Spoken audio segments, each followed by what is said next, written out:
Assistant grade 3 50 to 60 WPM Hindi typing dictation start. विद्वान session न्यायाधीश ने दंड संहिता की धारा 302 और 498 का के अधीन दंडनीय अपराधों के लिए आरोप विरचित किए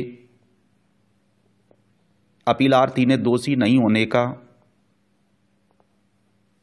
अविवाद किया। अभियोजन पक्ष ने अब साक्ष्य 1 से 18 की परीक्षा की और प्रदर्श P1 से P12 को चिन्हांकित किया और तात्विक वस्तु 1 से 13 की शनाख्त की।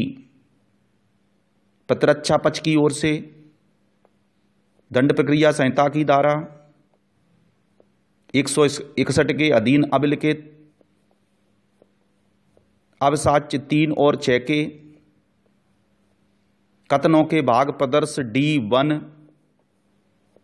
और D2 को चिन्हांकित किया गया। विद्वान सेशन न्यायाधीश ने दंड प्रक्रिया संहिता की धारा 313 के अधीन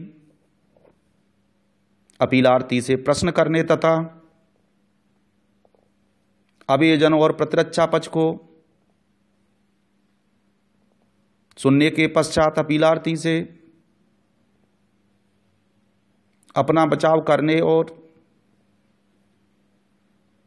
यदि इस बारे में कोई साक्ष्य हो पेश करने के लिए कहा। उसने कोई साक्ष्य पेश नहीं किया। अपीलार्थी ने दंड प्रक्रिया संहिता की धारा 313 के अधीन प्रश्नों का उत्तर देते हुए दलील दी कि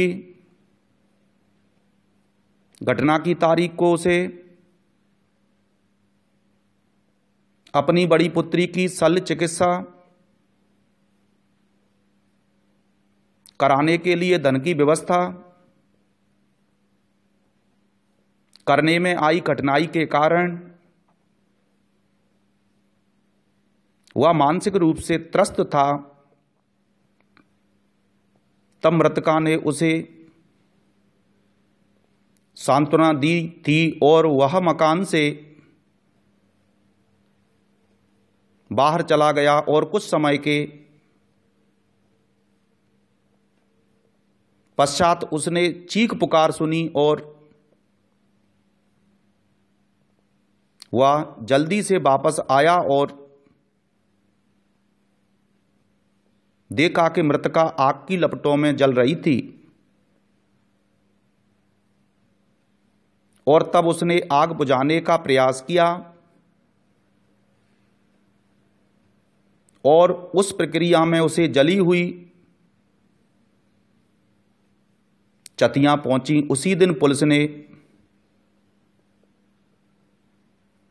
उसे अभिरक्षा में ले लिया और मजिस्ट्रेट के समक्ष तीसरे दिन पेश किया।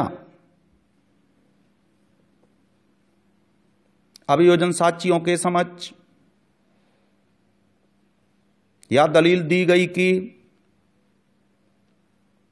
मृतका ने आत्महत्या की थी। विद्वान सेशन न्यायाधीश ने साक्ष्य का मूल्यांकन करने के पश्चात यह निष्कर्ष निकाला है कि विजयलक्ष्मी की मृत्यु आत्महत्या का मामला नहीं था बल्कि मानव वध का मामला था। विद्वान सेशन न्यायाधीश ने यह भी निष्कर्ष निकाला है कि यद्यपि अब साक्ष्य 2 बाल साक्षी है किंतु उसका साक्ष्य सेशन न्यायाधीश ने माना विश्वसनीय है और मौजूदा परिस्थितियों से निश्चायक रूप से यह सिद्ध हो गया है कि अपीलार्थी ने मृतका पर मिट्टी का तेल छिड़का था और आग लगा दी, जिसके परिणाम स्वरूप उसकी मृत्यु हो गई। इसलिए अपीलार्थी दंड संहिता की धारा 302 के अधीन दंडनीय अपराध का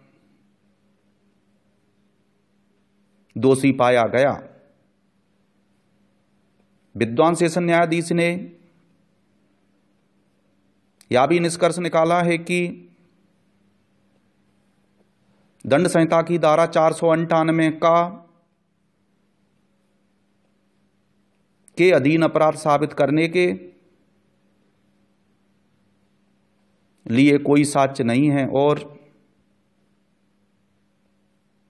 इसीलिए उसे उक्त आरोप से दोष मुक्त कर दिया गया। दंड के प्रश्न पर अपीलार्थी की सुनवाई करने के पश्चात